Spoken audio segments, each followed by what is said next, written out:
पश्चिम बंगाल में हुए विधानसभा चुनाव में टीएमसी ने शानदार जीत दर्ज की और ममता बनर्जी के नेतृत्व में सरकार बनाई। लेकिन चुनावों के बाद हुई हिंसा ने ममता सरकार को कटघरे में लाकर खड़ा कर दिया है, जिसके चलते ममता सरकार की मुश्किलें बढ़ गई हैं। इस मामले को लेकर हाईकोर्ट ने अब ममता सरकार की मुश्किलें और बढ़ा दी हैं। तो क्या है हाईकोर्ट का फैसला जिसने दिया ममता सरकार को झटका?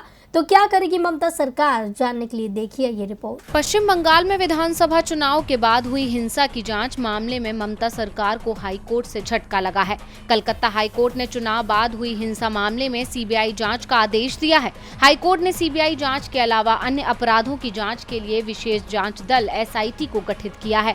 ये जांच उच्च न्यायालय की निगरानी में होगी। कोर्ट ने सीबीआई को 6 सप्ताह के भीतर अपनी जांच रिपोर्ट सौंपने का आदेश दिया है। एसआईटी में महानिदेशक सुमन बाला साहू, कोलकाता पुलिस आयुक्त सोमेन मित्रा और रणवीर कुमार जैसे आईपीएस अधिकारी होंगे। लेकिन ममता सरकार हाईकोर्ट के इस फैसले से खुश नहीं है और इस फैसले को मानने को तैयार नहीं है। हाईकोर्ट के इस फैसले को अब सुप्रीम कोर्ट में चुनौती देने की तैयारी की जा रही है। ममता बनर्जी के करीबी और टीएमसी सांसद सौगत राय ने इस फैसले पर आपत्ति जताई और कहा कि अगर हर कानून और व्यवस्था के मामले में सीबीआई दखल देती है तो ये राज्यों के अधिकारों का उल्लंघन है। मुझे सरकार पर भरोसा है। अगर जरूरत हुई तो सुप्रीम कोर्ट में अपील करने का निर्णय सरकार लेगी।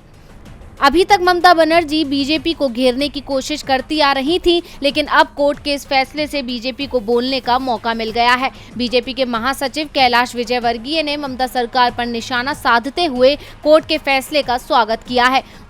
उन्होंने कहा है कि पश्चिम बंगाल में चुनाव के बाद राज्य सरकार के संरक्षण में हिंसा हुई थी और कोर्ट ने अपने आदेश से ममता सरकार का चेहरा एक्सपोज कर दिया है। इसके अलावा केंद्रीय सूचना एवं प्रसारण मंत्री अनुराग ठाकुर ने भी कहा कि लोकतंत्र में हर किसी को अपनी विचारधारा को फैलाने का अधिकार है, लेकिन किसी को भी हिंसा की अनुमति नहीं है। लोकतंत्र में हिंसा के लिए कोई जगह नहीं है। कोर्ट के फैसले के बाद ममता सरकार बीजेपी के निशाने पर आ गई है। टीवी लाइव की रिपोर्ट।